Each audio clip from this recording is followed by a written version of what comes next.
नमस्कार, डेली 24 भारत देख रहे हैं आप। मैं हूं आपके साथ साहिल धुलिया। बुलेटिन की शुरुआत करेंगे राजस्थान के बालोतरा जिले में स्थित पचपदरा रिफाइनरी के पहले चरण का उद्घाटन किया जाएगा। करीब 79,000 करोड़ रुपए की लागत से तैयार इस मेगा प्रोजेक्ट को राज्य के औद्योगिक विकास की दिशा में एक बड़ा मील का पत्थर माना जा रहा है। खास बात यह है कि पीएम मोदी 2 महीने के अंदर दूसरी बार राजस्थान दौरे पर पहुंचेंगे, जिससे राज्य की विकास परियोजनाओं को लेकर केंद्र की सक्रियता भी साफ झलकती है। पचपदरा रिफाइनरी केवल एक औद्योगिक परियोजना नहीं, बल्कि पश्चिमी राजस्थान के आर्थिक परिदृश्य को बदलने वाला प्रोजेक्ट माना जा रहा है। इस रिफाइनरी के शुरू होने से बाड़मेर और जैसलमेर जैसे सीमावर्ती जिलों में इंडस्ट्रियल क्लस्टर विकसित होने की संभावनाएं तेज होंगी।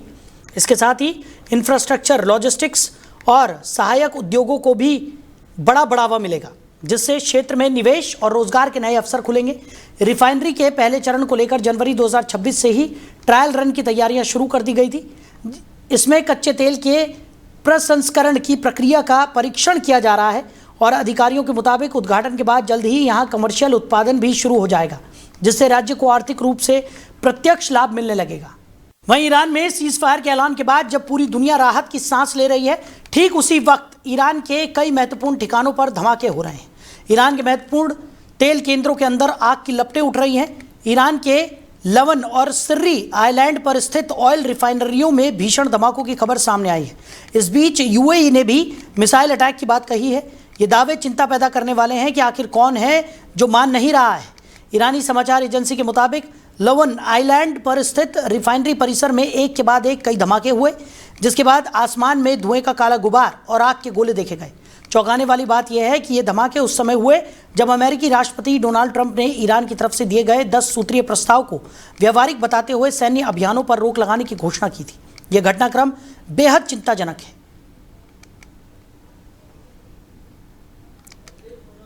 तो ईरान में सीज फायर के बीच ये धमाके हुए हैं और एक बार फिर चिंताएं मंडराने लगी हैं। धमाकों के कारण का अभी तक पता नहीं लग पाया है। ईरान में सीज फायर के बीच ये रहस्यमयी धमाके होते हुए दिखाई पड़े हैं। लवन और सिर्री आइलैंड की ऑयल रिफाइनरियों में ये धमाके हुए हैं। तो बताया जा रहा है कि धमाकों के बाद धुएं का गुबार हर तरफ देखने को मिला है। तो खबर पर ज़्यादा चर्चा के लिए हमारे मैनेजिंग एडिटर रमेश ठाकुर जी हमारे साथ जुड़ गए हैं। रमेश जी, जैसा कि हम पहले चर्चा कर रहे थे कि एक तरफ अमेरिका और ईरान इजराइल का जो संघर्ष है, इसके बीच जो सीज फायर का ऐलान किया गया है वो कब तक जारी रहेगा, इसका कोई अंदेशा अभी लगाना बहुत जल्दबाजी यहाँ पर करार दिया जा रहा था। उस बीच ये खबर निकलकर सामने आई है कि ईरान की कुछ ऑयल रिफाइनरियाँ हैं जहाँ पर बम धमाके हुए हैं और सीज फायर के बीच ये रहस्यमयी धमाके हुए हैं। हालांकि अभी इनके कारणों का पता नहीं लग पाया है, लेकिन लवन और सिर्री आइलैंड की ऑयल रिफाइनरियों में ये धमाके की खबर है। कैसे देख रहे हैं? देखिए, अभी ये कहना तो जल्दबाजी होगा कि वास्तव में अमेरिका ने ही करा है, इजराइल ने ही करा है, क्योंकि जब तक इसकी जांच पुष्टि नहीं होगी तब तक कहना गलत है। लेकिन जो आशंका हम लोग जता रहे थे कि ट्रंप बहुत आसानी से मानने वाले नहीं है और बहुत आसानी से सीज फायर करने वाले नहीं है, क्योंकि तो छवि पे जिस तरीके से डेंट लग चुका है उससे वो पूरी तरीके से बिलबिलाए हुए हैं। और चाहे सीज फायर हो जाए, समझौता हो जाए, लेकिन वो अपने अंदर की जो कसक है जरूर निकालेंगे। फिलहाल हमारा चैनल अभी इस बात की पुष्टि नहीं करता है अमेरिका ने ही करा है या इजराइल ने ही करा है, लेकिन शक सुबह की जो तस्वीर है वो उन्हीं की तरफ जाती हुई दिखाई दे रही है जी। ईरान के ऊपर इस समय हमला कौन कर रहा है? इजराइल कर रहा है, अमेरिका कर रहा है, तीसरा देश तो कोई है नहीं। अब ऐसा तो नहीं कि भाई दीपावली भी नहीं है, दीपावली का पटाखा किसी ने फोड़ दिया हो जाके, ये भी नहीं हो सकता। लेकिन जो भी उनका अंदेशा है और जो शक है वो अमेरिका की तरफ ही जाएगा। और ऐसे में अगर सीज फायर के बाद भी अगर अमेरिका ऐसा करता है तो मुझे लगता है कि पूरे वर्ल्ड को एक फोरम पे आके और भर्त्सना करनी चाहिए अमेरिका की कि आप अपनी बात पे स्टैंड रहते हो। उसकी सजा मिलनी चाहिए और उसकी जो भी जितनी भी कंडम उसको करना चाहिए, पूरे विश्व बिरादरी को करना चाहिए। जी बिल्कुल, लेकिन अब सबसे बड़ी चिंता यह है कि इसके बाद ईरान का अगला कदम क्या होगा, क्योंकि ईरान बमुश्किल यहाँ पर सीज फायर के लिए तैयार हुआ। हालांकि उसने कई शर्तें अमेरिका के सामने रखी और उसके बाद जब अमेरिका ने उन शर्तों को मानने के लिए हामी भरी, उसके बाद ही ईरान ने सीज फायर के लिए वो सहमत हुआ। लेकिन अब जिस तरीके के धमाके और उसकी ऑयल रिफाइनरियों को निशाना बनाया गया है, यानी कि एक बड़ा प्रहार ईरान के ऊपर किया गया है। रहस्यमय धमाके हैं। लवन और शिरी आइलैंड की ऑयल रिफाइनरियों में ये धमाके हुए हैं। अभी कारणों की पुष्टि नहीं हुई है, लेकिन जो भी इसके पीछे होगा उसे ईरान छोड़ने वाला नहीं है। ईरान बिल्कुल नहीं छोड़ेगा और ईरान इस बात को लेके पहले भी आश्वस्त था कि अमेरिका ऐसा करेगा, वो गद्दारी करेगा, अपनी बात से मुकरेगा। इसलिए उनकी स्ट्रैटेजी जो थी सैन्य अभियान की, वो तकरीबन अपने देश में चल रही थी कि किसी भी परिस्थिति से और किसी भी संकट से निपटने के लिए उनको तैयार रहना चाहिए। उस दिशा में वो पहले ही काम कर रहे थे। अगर उन्होंने ये विश्वासघाती कहा जाएगा, अगर ऐसा किया है अमेरिका ने, तो उसका मुंह तोड़ जवाब, बिल्कुल आपने सही कहा, इराक देगा। इराक पीछे नहीं हटेगा, क्योंकि इराक ने जिस दिलेरी के साथ में पूरे जंग को अब तक लड़ा है 39-40 दिनों में, और इस बात को अमेरिका भी जानता है कि ये देश पिद्दा भर नहीं है, ये बड़ा देश है। इसके पास एटम बम से लेके और आधुनिक वेपन्स को लेके सारा जखीरा इनके पास है। वो हमें कड़ाई से जवाब देगा। अगर अब इस घटना के बाद में किस तरीके से रिएक्ट करता है ईरान, तो समय मुझे लगता है 24 घंटे के अंतराल में ही पता चल जाएगा कि क्या हुआ क्या। लेकिन सबसे पहले ये पहली खबर पुष्ट होनी चाहिए कि क्या ये अमेरिका का ही किया हुआ है या किसी और का किया हुआ है, और कोई करेगा उसकी संभावना बिल्कुल क्षीण है। 1% भी कोई ऐसा कंट्री नहीं है जो यहाँ पे आके इस तरह की हरकत करेगा। चलिए रमेश जी, हमारे साथ जुड़ने के लिए, इस तमाम चर्चा के लिए आपका बहुत शुक्रिया। तो लवन और सिरी आइलैंड की ऑयल रिफाइनरियों को निशाना बनाया गया है। आपको बता दें कि आग की लपटें, आग के गोले उठते हुए नजर आए। धमाकों के कारणों का फिलहाल पता नहीं चल पाया, लेकिन ईरान में सीज फायर के बीच ये रहस्यमय धमाके अब एक नई चिंता को हवा देते हुए नजर आ रहे हैं। वहीं भारत ने ईरान और अमेरिका के बीच हुए संघर्ष विराम का स्वागत करते हुए इसे पश्चिम एशिया में शांति की दिशा में एक सकारात्मक कदम बताया है। भारत सरकार ने कहा कि वो उम्मीद करती है कि यह संघर्ष विराम क्षेत्र में स्थायी शांति का मार्ग प्रशस्त करेगा। आधिकारिक बयान में भारत ने पहले की ही तरह एक बार फिर ये दोहराया कि तनाव कम करने, संवाद और कूटनीति के जरिए ही किसी भी संघर्ष का स्थायी समाधान निकल सकता है। भारत का मानना है कि बातचीत और राजनयिक प्रयास ही हिंसा को रोकने और जल्द शांति बहाल करने का एकमात्र रास्ता है। भारत ने यह भी कहा कि संघर्ष के कारण अब तक आम लोगों को भारी पीड़ा झेलनी पड़ी है। इसके साथ ही युद्ध जैसी स्थिति ने वैश्विक ऊर्जा आपूर्ति और व्यापार नेटवर्क को भी गंभीर रूप से प्रभावित किया है, जिसका असर पूरी दुनिया की अर्थव्यवस्था पर पड़ा है। बयान में स्ट्रेट ऑफ होर्मुज का विशेष रूप से जिक्र करते हुए भारत ने उम्मीद जताई है कि वहां से आने जाने वाले जहाज़ों की स्वतंत्रता बिना किसी बाधा के जारी रहेगी और वैश्विक व्यापार का प्रवाह सामान्य रूप से चलता रहेगा। भारत ने दोहराया कि अंतर्राष्ट्रीय समुद्री मार्गों की सुरक्षा और मुक्त व्यापार वैश्विक स्थिरता के लिए बेहद आवश्यक है। वहीं पश्चिम एशिया में जारी तनाव के बीच भारत सरकार ने ईरान में रह रहे अपने नागरिकों के लिए नई एडवाइजरी जारी की है। हालातों को देखते हुए भारतीय दूतावास ने लोगों को जल्द से जल्द सुरक्षित तरीके से ईरान छोड़ने की सलाह दी है। भारत ने ईरान में मौजूद अपने नागरिकों के लिए ताज़ा एडवाइजरी जारी की। ईरान में भारतीय दूतावास ने साफ कहा है कि सभी भारतीय नागरिक जितनी जल्द हो सके देश छोड़ दें। दूतावास ने लोगों से अपील की है कि केवल सुझाए गए सुरक्षित रास्तों का ही इस्तेमाल करें। दूतावास ने यह भी चेतावनी दी कि बिना उसकी अनुमति और समन्वय के किसी भी अंतर्राष्ट्रीय सीमा की ओर जाने की कोशिश न करें, यानी नागरिकों को हर कदम पर दूतावास के संपर्क में रहकर ही यात्रा करनी होगी। इस एडवाइजरी के साथ दूतावास ने कई इमरजेंसी हेल्पलाइन नंबर और ईमेल भी जारी किए हैं ताकि ज़रूरत पड़ने पर भारतीय तुरंत मदद ले सकें। वहीं ईरान और अमेरिका के बीच सीज फायर हो गया है। दोनों पक्षों के बीच 2 हफ्ते के लिए सीज फायर पर सहमति बनी है, जिसके परिणाम स्वरूप अब दोनों पक्षों की तरफ से हमले रोक दिए जाएंगे। अमेरिकी राष्ट्रपति डोनाल्ड ट्रंप ने बताया कि पाकिस्तान के पीएम शहबाज शरीफ और आर्मी चीफ आसिम मुनीर ने बातचीत के दौरान उन्होंने ट्रंप से सीज फायर की मांग की और अमेरिकी राष्ट्रपति ने इसे स्वीकार भी कर लिया। सीज फायर के तहत ईरान अब होर्मुज स्ट्रेट को खोलने के लिए भी राजी हो गया है। हमले रुकने के बाद ईरान की जनता काफ़ी खुश है। हालांकि ईरान की तरफ से एक चेतावनी भी जारी की गई है। ईरान ने साफ कर दिया है कि उनकी सेना कभी भी पूरी तरह से तैयार है और अगर दुश्मन ने गलती की और सीज फायर के दौरान उनके देश पर हमले हुए तो करारा जवाब दिया जाएगा। वहीं यूनाइटेड किंगडम के प्रधानमंत्री कीर स्टारमर ने मध्य पूर्व में हालिया तनाव और युद्ध विराम पर बड़ा बयान देते हुए कहा कि सिर्फ सीज फायर काफ़ी नहीं है, बल्कि होर्मुज जल डमरू मध्य का रास्ता खुला रहना भी बेहद ज़रूरी है। उनका ये बयान वैश्विक व्यापार और ऊर्जा सुरक्षा को लेकर बढ़ती चिंताओं के बीच आया है। होर्मुज जलडमरू मध्य दुनिया के सबसे महत्वपूर्ण समुद्री मार्गों में से एक है।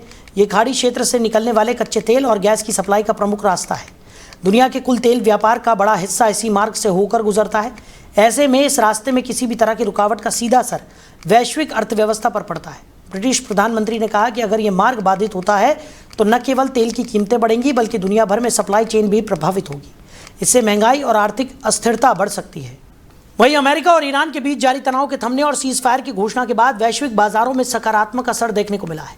इसका सीधा फायदा भारतीय मुद्रा को हुआ, जहां भारतीय रुपया मजबूत हुआ है और डॉलर की कीमत में गिरावट दर्ज की गई है। विदेशी मुद्रा बाजार के जानकारों के मुताबिक जैसे ही मध्य पूर्व में युद्ध जैसे हालात कम हुए, निवेशकों का भरोसा फिर से उभरता नजर आया।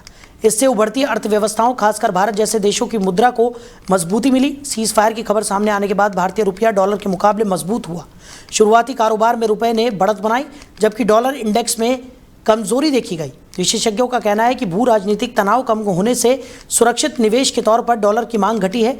जब वैश्विक स्तर पर तनाव बढ़ता है तो निवेशक आमतौर पर डॉलर और सोने जैसी सुरक्षित संपत्तियों की ओर रुख करते हैं, लेकिन जैसे ही स्थिति सामान्य होती है, निवेशक जोखिम वाले बाजारों में निवेश बढ़ाते हैं।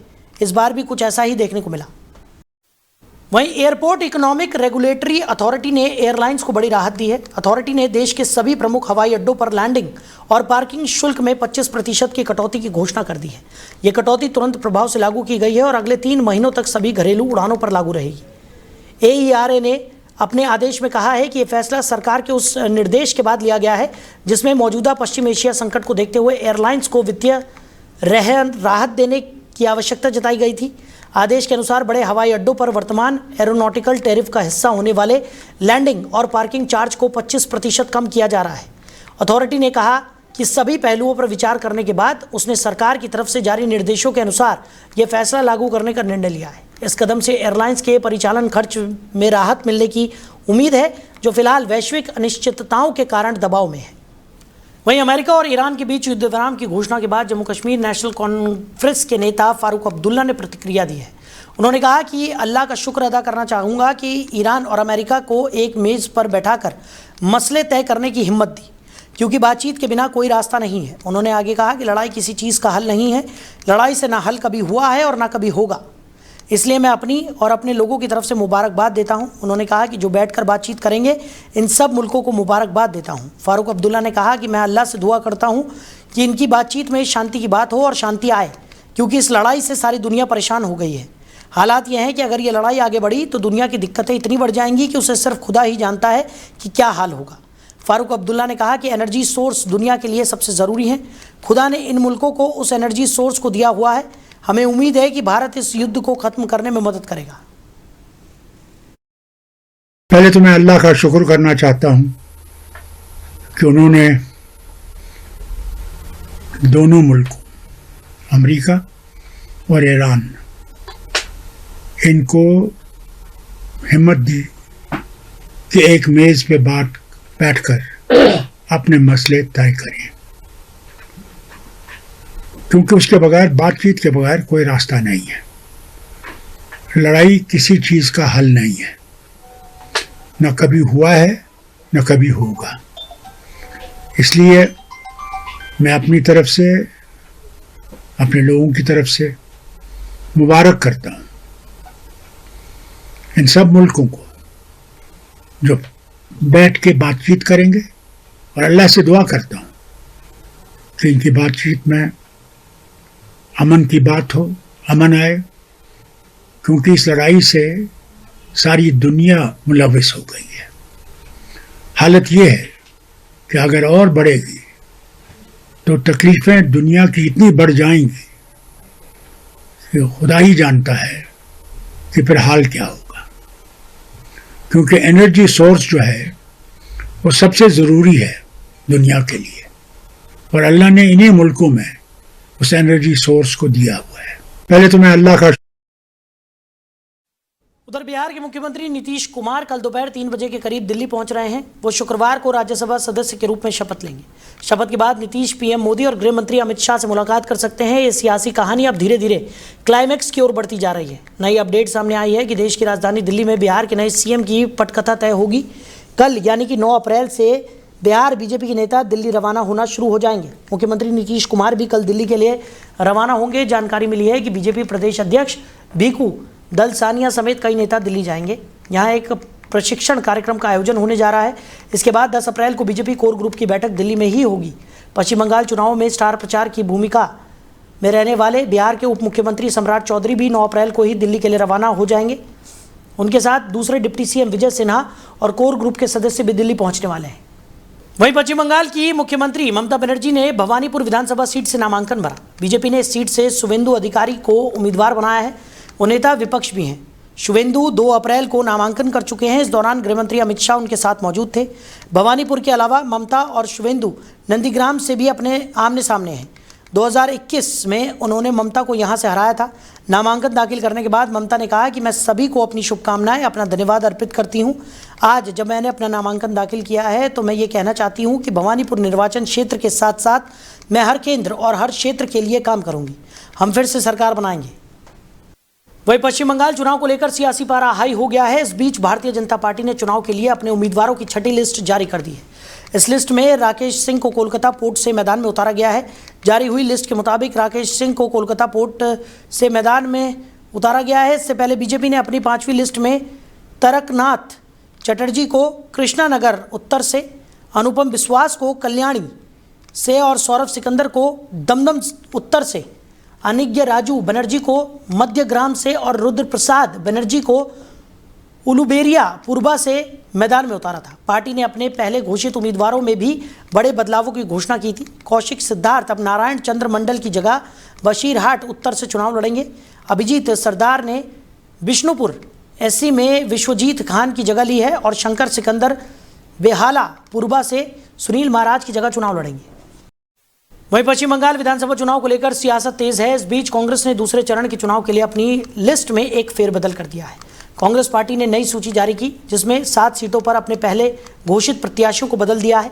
कांग्रेस महासचिव केसी वेणुगोपाल की तरफ से ये लिस्ट जारी की गई है जिसमें कुल 8 प्रत्याशियों के नाम शामिल किए गए हैं। खास बात यह है कि इनमें से 7 उम्मीदवार पहले घोषित किए गए प्रत्याशियों की जगह लेंगे, जबकि हावड़ा सीट पर कांग्रेस ने प्रणब भट्टाचार्य को नया कैंडिडेट घोषित किया है। पार्टी ने अपने आधिकारिक सोशल मीडिया प्लेटफॉर्म एक्स पर इसकी जानकारी देते हुए लिखा कि कांग्रेस की केंद्रीय चुनाव समिति ने पश्चिम बंगाल विधानसभा चुनाव के दूसरे चरण के लिए इनको पार्टी के उम्मीदवारों के रूप में चुना है। तो फिलहाल इस बुलेटिन में मेरे साथ इतना ही। आप बने रहिए और देखते रहिए डेली 24 भारत। नमस्कार।